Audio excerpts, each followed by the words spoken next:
Macau ni macam tempat kopi ori tau. Dia ada The Londoner Macau dengan The Parisian Macau.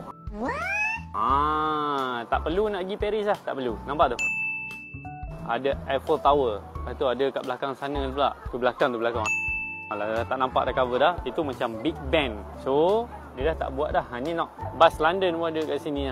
So, kenapa kerajaan Macau buat macam ni? Sebab dia nak tarik lebih ramai pelancong datang ke sini. So, bagi warga Asia yang susah nak pergi Eropah, then tak perlu nak pergi jauh, datang Macau. So, itu pun strategi yang baik. Bila mana dia nampak apa yang orang tak boleh nak buat, dia buat dekat sini.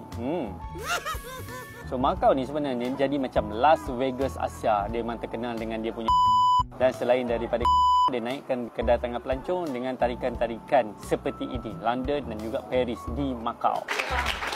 Jadi korang rasa idea ni praktikal ke tak praktikal bagi anda, especially yang buat bisnes? Berikan komen anda. Jangan lupa like and follow untuk dapatkan lebih banyak video dan strategi yang bagus untuk bagaimana nak naikkan lagi perniagaan anda.